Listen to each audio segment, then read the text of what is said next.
tudo bem com vocês? Vamos lá para a nossa próxima aula de História e Geografia? Mas antes da gente continuar o nosso conteúdo, nós vamos relembrar um pouquinho o que a gente estudou na aula anterior. Então, as primeiras cidades do passado. Onde tudo isso aconteceu? Na Mesopotâmia. Quais foram as primeiras cidades que apareceram na Mesopotâmia? Ur e Uruk. Aí apareceu também a cidade de Calhu, que tinha aquelas construções lindas à margem dos rios.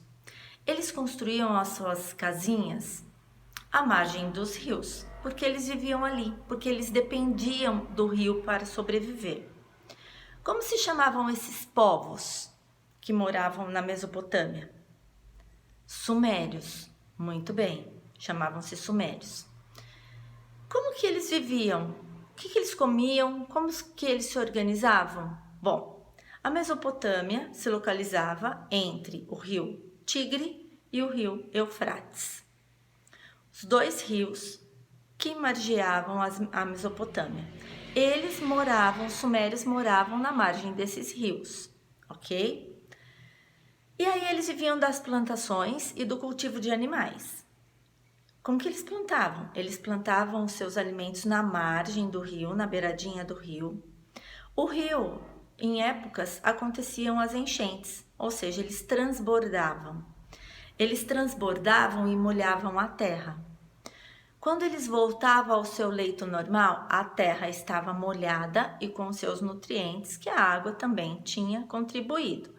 Isso fazia com que a semente, a planta germinasse, crescesse, e aí eles iam conseguir colher e se alimentar daquela plantação, ok? Daquele alimento que eles tinham plantado.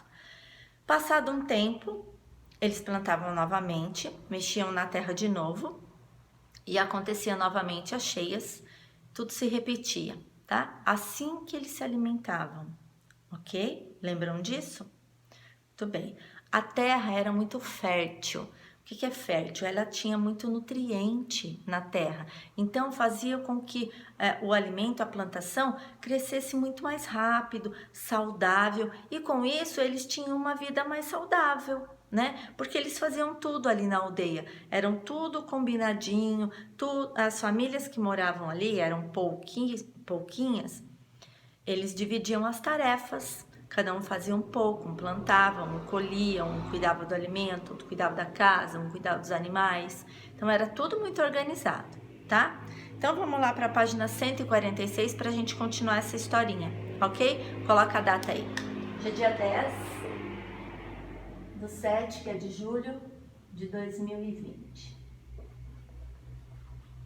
Página 146. Vamos ver. Isso aí. De aldeia à cidade. Eu vou fazer a leitura, presta atenção. O crescimento das aldeias. Os povos agricultores e criadores de animais da Mesopotâmia organizavam-se em aldeias. Nesse espaço eles moravam, construíam seus instrumentos de trabalho, cultivavam alimentos, cuidavam dos animais, faziam orações para seus deuses e tinham as próprias regras de convivência. Ali, as decisões eram tomadas pelos chefes das famílias, que também garantiam a segurança de toda a população. Olha só essa imagem. O que acontecia nessa aldeia? Alguém tinha que dar as ordens, certo?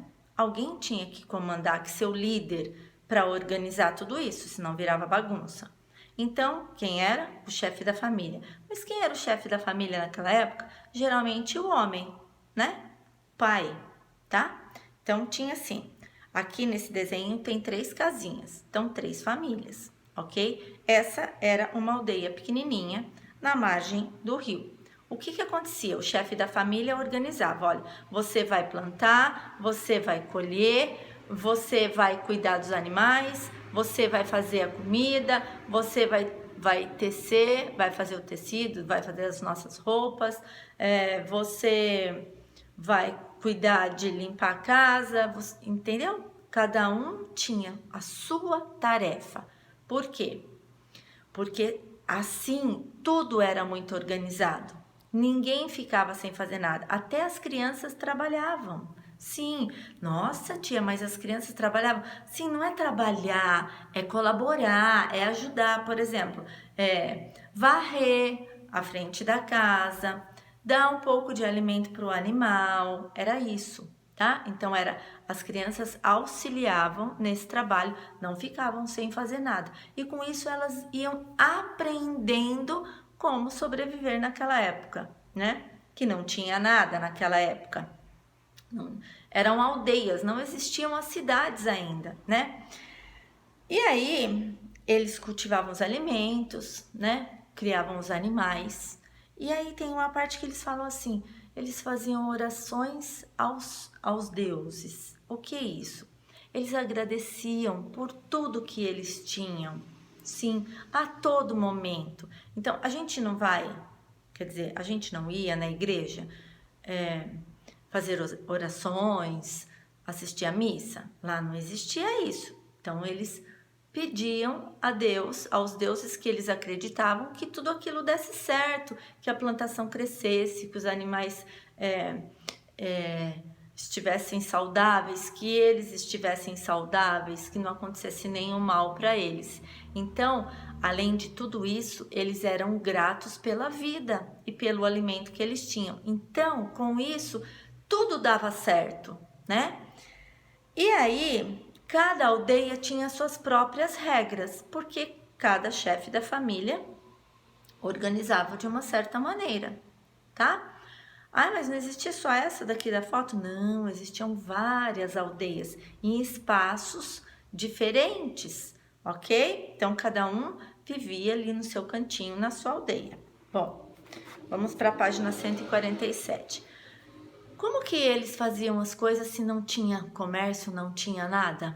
Eles próprios construíam os seus materiais de trabalho, tá? Então, tudo que eles precisavam, eles pensavam, trocavam ideias entre eles e construíam os seus materiais, tudo que eles iam precisar para o dia a dia deles. Então vamos lá, vários instrumentos de trabalho também foram criados ou aperfeiçoados. Veja algum deles.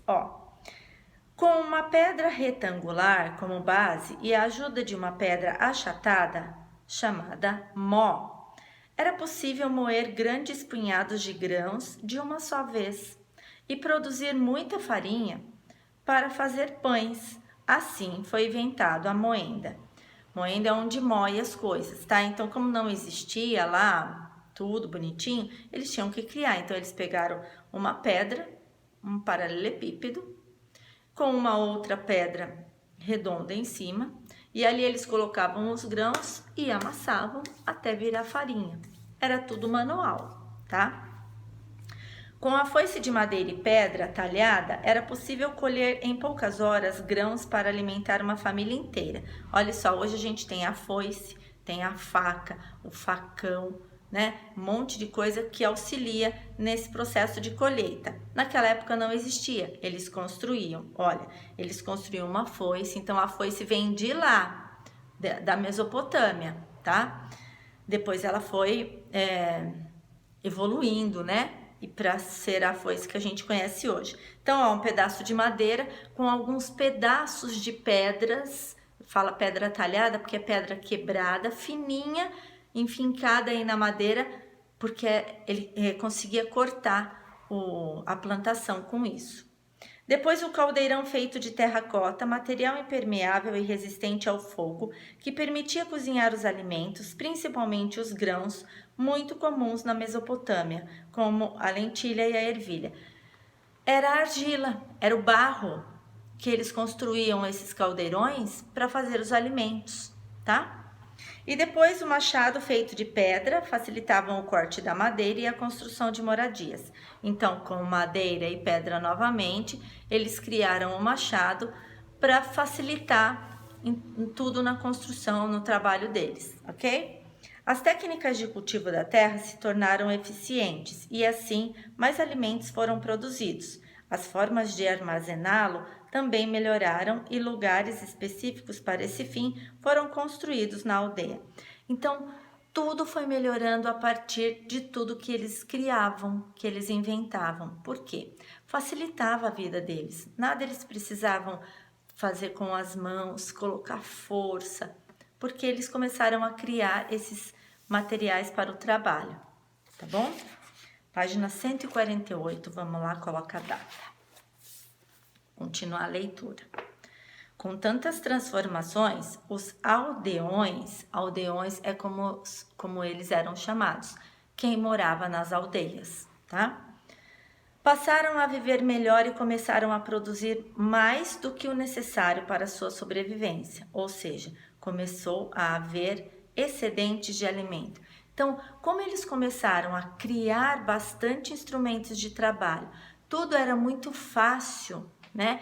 Eles tinham ideias a cada momento, porque eles viviam em grupos, começaram a sobrar os alimentos. Excedente é sobra. Tudo começou a sobrar. Os alimentos, os utensílios, os materiais que eles usavam, tudo sobrava. E aí eles ficavam pensando, meu Deus, está tudo sobrando, o que a gente vai fazer com essas sobras? Jogar fora? Nossa, né? É muito ruim jogar fora, é desperdício. E aí, conversando entre eles perceberam, tiveram uma ideia que eles poderiam melhorar, ou seja, eles foram à aldeia vizinha, olhar o que eles estavam plantando e construindo. Aí eles pensaram, nossa, eles plantam milho, a gente não planta milho. Eu planto feijão, eu posso fazer uma troca. Eu vou lá, dou um pouco de feijão para outra aldeia e eles, em troca, me dão um pouco de milho. E assim não sobra nada, não estraga nada nem para mim e nem para ele.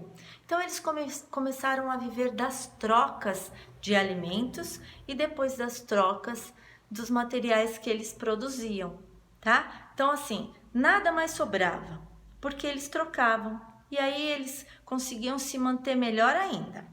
Vamos continuar. Foi nessa época que surgiram as trocas de produtos excedentes entre as aldeias. Olha só, os dois aldeões estão aí com seus alimentos e estão fazendo as trocas de alimentos, que era o que sobrou, né? O surgimento das cidades. Você percebeu quantas mudanças ocorreram nas aldeias? Associada a todas elas, houve ainda mais um fator: o aumento da população. Isso ocorreu porque, com maior produção e melhor conservação dos alimentos, as pessoas ficaram mais saudáveis. O número de pessoas, de famílias, cresceu. Novas casas foram construídas e outras necessidades apareceram, como a criação de novas estratégias de segurança para a população, de divisão, de organização do trabalho, das regras e do poder. As aldeias, portanto, foram crescendo e se modificando, transformando-se pouco a pouco nas primeiras cidades da Mesopotâmia. Então, olha só. Começaram a crescer a população. Por quê? Estava todo mundo saudável e aí começou a nascer as pessoas trabalhavam ali, aprendiam, cresciam, viravam adulto e a população ia aumentando, certo? E aí com isso as famílias iam aumentando, a aldeia ia aumentando, tanto a aldeia do outro lado quanto a aldeia deste lado, né? Mas aí a população aumentou, aí aumentou também o que? O cultivo dos animais, das plantações, aumentou a produção dos utensílios que eles usavam, aumentaram as casas construídas, as aldeias foram aumentando cada vez mais e mais, né? Aí eles criavam novas estratégias de segurança para que não acontecesse nada com eles. A divisão de trabalho também foi organizada e o poder. Quem é o poder? Quem mandava? Nossa, com tanta família nessa aldeia, tem muito chefe. Com tanto de chefe, quem é que manda? Ia ter confusão. Como será que eles fizeram? Vamos ver? Na nossa cidade também tem chefe, tem o poder. Quem é? O prefeito. Quem escolhe? Quem mora na cidade, através do voto. Então, hoje, nas cidades atuais, o chefe, o poder, é o prefeito. Naquela época, nas aldeias, era o chefe da família, mas tinha muito chefe. E aí eles tinham que escolher qual ia dar as ordens e organizar tudo aquilo. E aí, com tantas construções, com tantas transformações, as aldeias foram crescendo e se transformaram em cidades, com tudo organizado e com um chefe ali, um poder, uma pessoa só comandando tudo aquilo. Vamos lá. É importante saber, porém, que nem todas as cidades daquela época estavam organizadas exatamente da mesma forma. Apesar das semelhanças, elas tinham também muitas diferenças, que podem ser descobertas se estudarmos a história particular de cada uma delas. Por que isso? Porque as cidades não são iguais. Elas podem ser parecidas na sua paisagem, mas elas não são organizadas e lideradas iguais. Por exemplo, a cidade de Piedade tem um prefeito que organiza de uma maneira, a cidade de Sorocaba tem outro prefeito que organiza de outra maneira e assim por diante. Então, as cidades não são organizadas da mesma forma, tá? A não ser que hoje em dia, quando tem uma lei, aí é obrigatório organizar da mesma forma todo mundo, tá? Então, as aldeias cresceram, a população aumentou, aí eles escolheram um líder, né, para esse poder, para organizar, e aí as primeiras cidades foram surgindo. Página 149. Na 149 nós temos as atividades de assinalar. O que vocês vão fazer? Vocês vão ler com bastante atenção, tá? Não entendeu? Volte no texto ou volte à aula, ok? Número 1. Assinale somente os elementos relacionados às transformações que levaram as aldeias a se tornarem cidades. São mais de um, tá? Os elementos, tá? Então, você vai ler os elementos aí e observar e fazer um xizinho naquele que você acha que levou às transformações das aldeias que se tornaram as cidades. 2. Imagine que você foi transportado para a Mesopotâmia numa máquina do tempo. Foi até lá. Pense em cada situação apresentada a seguir e assinale a alternativa que corresponde ao que você faria. Então, você está lá na Mesopotâmia. Olha só. Você chegou a uma aldeia e em poucas horas precisa colher uma grande quantidade de grãos para alimentar a família. A melhor coisa a fazer é... Aí você vai ler aqui e assinalar uma só. Qual que é a melhor coisa para você fazer nesse momento? Tá na dúvida, volta o texto. B. Aí você tá lá ainda e descobriu que há uma produção excedente na aldeia e é necessário saber o que fazer com ele. Então, sobrou alguma coisa lá. O que eu faço com isso? Quem você deve consultar para decidir? Leia os 3 itens e assinale um. C. Sobre o que fazer com o excedente de produção, qual foi a decisão tomada? Que decisão eles tomavam naquela época, quando tinha excedente? Leia as 3 opções e assinale uma. A gente vai fazer a correção em aula online, ok? Página 150. Você sabia? Algumas cidades atuais preservam vestígios de cidades muito antigas. Nelas encontramos sítios arqueológicos que revelam diversas informações sobre como era o modo de vida de povos que viveram em um tempo muito distante do nosso. Olha só, os lugares que estão destacados nessa página ainda existem, eles são preservados, tá? Então, aqui é para vocês observarem como era antigamente, como foram construídas as cidades do passado e ainda são preservadas nesses locais, tá? Então, ó, em Roma, na Itália, Bagdá, no Iraque, Jericó, na região da Palestina, Cádiz, na Espanha, Cusco, no Peru e Cairo, no Egito. Olha, todos esses lugares eles estão direcionados aí no mapa para você se localizar ali. E aí você observa que ainda existem vestígios de passado, aqui muitos, né? Essas cidades não são iguais às nossas, né? Com as transformações, com as atualizações que nós temos de construções, de energia elétrica, de internet, Tem, claro, algumas coisas, mas olhando aqui nessas imagens, você vai observar que é muito diferente. Mas elas existem dessa forma hoje. Elas são assim. Elas são preservadas, as construções dessa forma, tá? Como as cidades do passado, ok? Observe aí para vocês verem que interessante. Vamos na página 150. Na página 150 você vai fazer no caderno pautado, tá? Eu vou colocar o cabeçalho e eu já explico. Então vamos lá. Coloca lá no caderno pautado. Colégio Monteiro Lobato, ângulo Piedade, 10 de julho de 2020. História e Geografia, se não quiser escrever tudo, pode abreviar. Página 151. Atividade 1. Na atividade 1, por uma linha para ficar organizado, você vai fazer uma entrevista, tá? Então, olha só. Você fará uma entrevista cujo objetivo é descobrir se os entrevistados reconhecem a importância dos rios.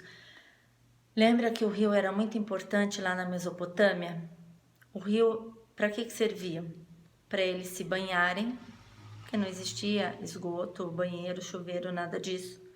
Para eles matarem a sede, beberem água, lavar os alimentos e suas vestimentas.